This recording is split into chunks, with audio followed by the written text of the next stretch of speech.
Hi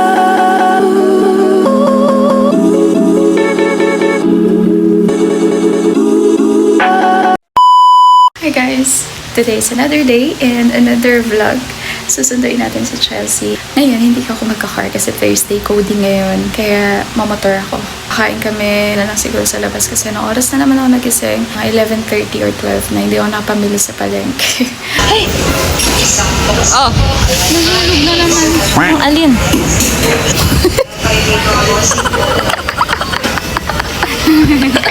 Nahulog? Akan na ako maglagay. Bakit kasi nabili mo lang? Ang bibili na kata na mas madikit. na. Ang bibili na kata mas madikit. Sige, bilang kata. Baka kasi kailangan lakihan yung suso mo.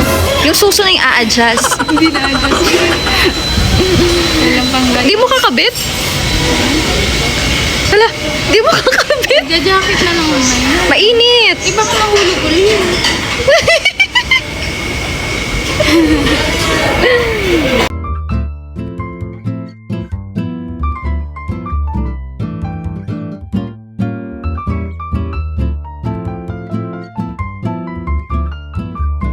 So, natapos na kami sa mga gawaing bahay na naman. Dami naming nagagawa everyday. Wait lang, 1 second lang to. Push, push, push. Baka kasi malabo. Ayan. So, samahan niyo ako. May dagdag lang sa vlog ko. Charot. Magna-nighttime routine kami kasi every night na tong ginagawa, guys. Dahil sa inyo. Charot, dahil sa inyo. Siyempre, we have to maintain yung mga ganyang bagay. Hindi lang yung katawan namin. Malapit na ako sa mayo. Sasayaw natin. Sorry. Ay, sorry.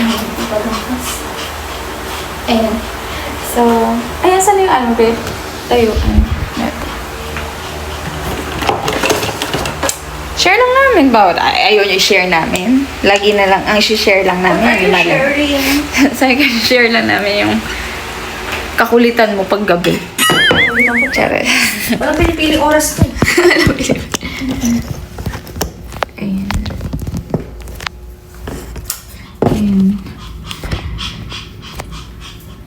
Yan lang, ganyan. Okay na guys. Thank you so much for watching. Ganun na ka. Ay, sama ko ulit sila. Hindi. Actually, nag-ano na ako lang. Ay, ang baby! Ang baby! Ay, ang bakit? Ang baby! Napagsabot naman ako kanina ng face pack. Naglinis na ng mukha ko. Naglinis na. Sama na dali. Nighttime routine ka rin.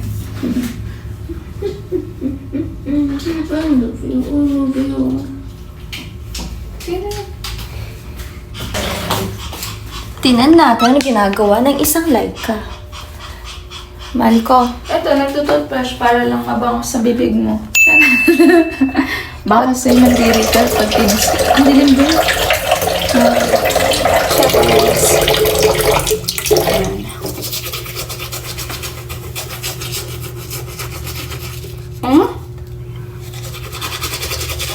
Mamaya.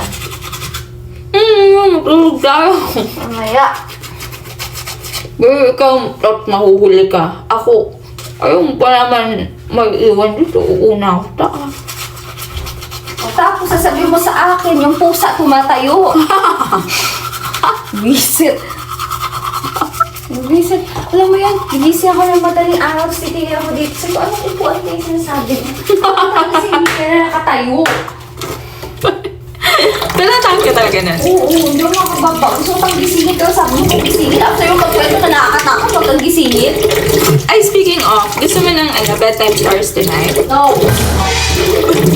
Oh guys, kahit yan ganitong age namin, nag-offer ako ng bedtime stories. Kaso nadala agad siya nung nag-share ko ng story. Ba't kinadala sa story ko, babe? Grabe ka naman. Paano ang kwento mo? Ba't kinapangitan sa story ko? Sabi mo, ang kwento mo. Huwag mo na ikwento sa kanila kasi next time ka na i-share yung kwento.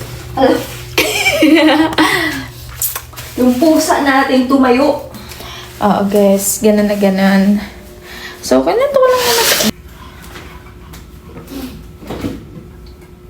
Ay, wala na palang. So, nag-share lang naman ako ako sa kanya guys ng ano. Ayan. Gusto ko kasi makatulog lang siya. Eh, after ko mag-edit. Tulog na ako nun! Ay, talaga. Tapos, Ginising mo ginising ako. kita. Grabe ka. O, bakit? Nung ginising kita, di ba? Anong oras lang para at least di ka malate? Ginising mo ko alauna? Ha? Kasi ako tapos ko lang mag-edit nun. Tapos, nag-upload din ako nun. Ganun kasi talaga na ako nag-edit ngayon. Kasi pampaantok ko na yung editing. Ginising mo ko alauna, sasabihin mo sa akin yung pusa nag-iingay, hindi tumitigil, tapos tumayo.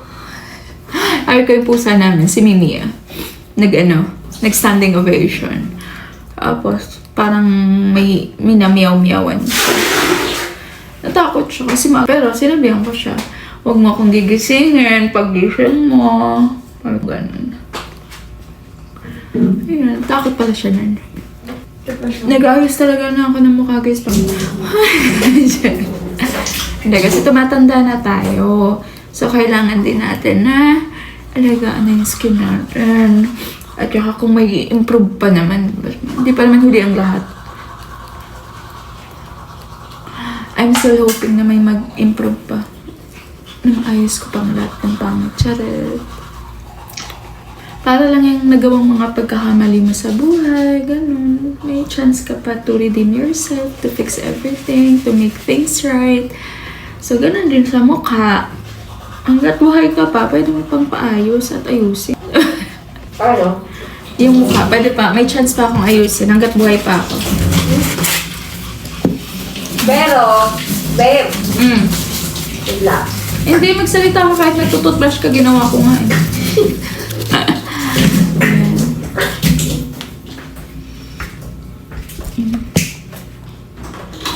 Kailangan ko yung tumipay. Kasi sabi mo lang? Babe, napanood ako sa YouTube. Alam. Alam mo yun, yung jowa niya. Mm. Dahil kailangan niya ng bone marrow, tapos nag-match sila. Ah. Dinonate niya yun sa kanya. Nag-offer talaga siya. Hindi actually vinolunteer niya. Kasi isip ko, ako din naman, kaya ko naman i-offer sarili ko basta kailangan mo. Pero ikaw, babe, ano kaya may offer sa akin if ever? Because you know, I'm older than you. Ano? Any parts na basta kaya ko parang mag-function ng normal ha. So, basta babe, wag lang pa, promise, wag lang pa. Babe, paano kung pa kailangan ko? Hindi nga, babe, si ganito, ang unfair naman nun. Paano kung may mong hold up door, kaya isnatch yung phone ko, hindi ako makatakbo or may gawin sa atin. Ikaw, babe, nakita kita, ang layo mo na tumakbo. Babe, you're being unfair. I can give you everything, anything, as long as kaya kong ibigay. Tapos ikaw di mo kayang ibigay sa akin. Ingatan mo yung paa mo. Gusto mo, isang kamay ko na lang lagay mo sa paa mo.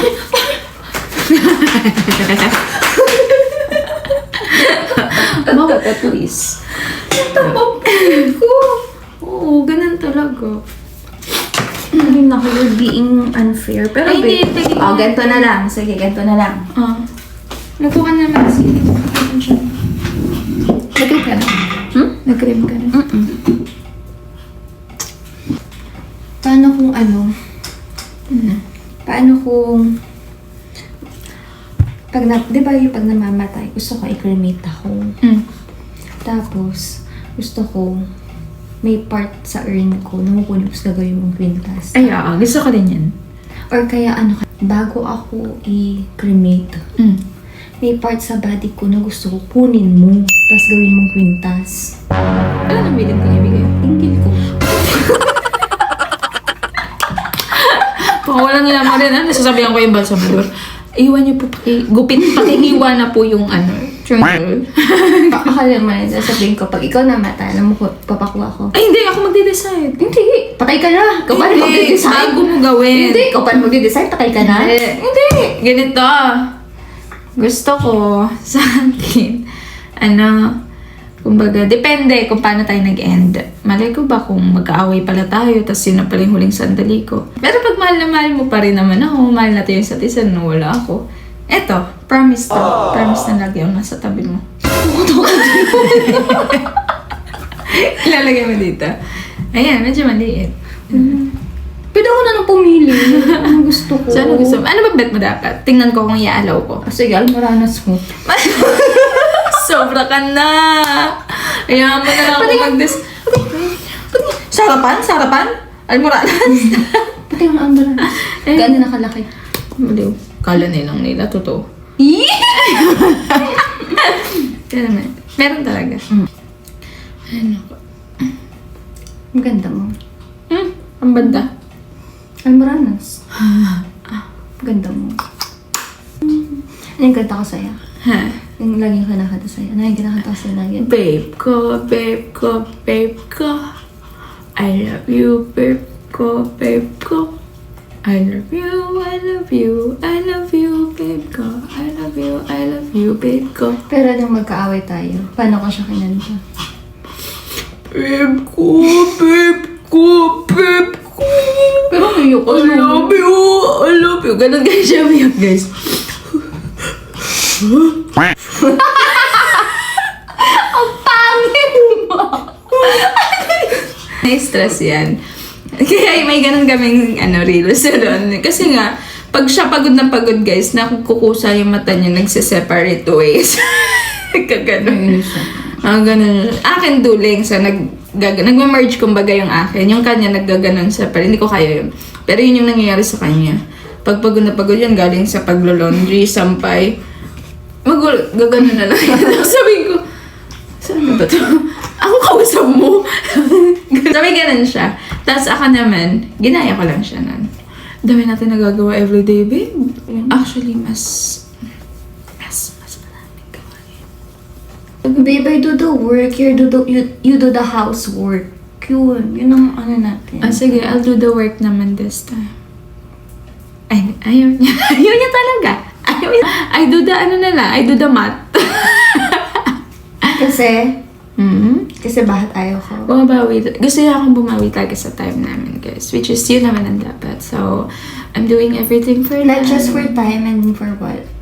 We have to focus on what? And you guys! Hindi. Mag-focus muna kami to fix our relationship. Ayan. So anyways, normal relationship, guys. Dumadaan sa maraming challenges. Pagsubok, mga problema. We're not that type of person kasi, guys, na na pati negativity, i-share pa loud sa social media, especially now na ang dami Public na natin. Ayan, naka-public na yung mostly mga namin, buhay-buhay. Pero yung mga ganyang issues, as much as possible, we keep it private. We keep it to ourselves na lang. Kasi, at the end, sino din ba mag-fix ng mga issues, problems? Kami pa rin naman. And ayaw na lang namin mag-spread pa ng negativity sa inyo. Kaya nga, puro something na mga point of views lang yung sinishare namin sa inyo. Tapos yung mga typical na nangyayari sa magkakarelasyon, ganyan. So, mga problema, sa amin na lang yun. And eto, good thing, kahit ano yung mga pinagdaanan namin, mga naging issues, problems, lingid sa kaalaman nyo, guys, sobrang dami. Yung mga sinabi namin, totoo yun lahat. Alam ko naman may iba sa inyo, like, nag-follow or follower ni Chelsea sa personal account niya.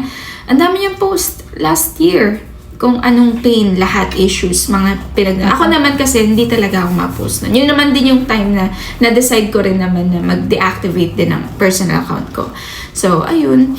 Family, Family, relationship, ganyan. Financially, lahat naging issues talaga nun. Pero, ayun, it made us really strong. Ayaw na lang namin mag-share sa inyo. So, kung meron man na nagsasabi na, kwento mo ganito, share naman kayo anything about sa ganito nyo, mga naging trials nyo.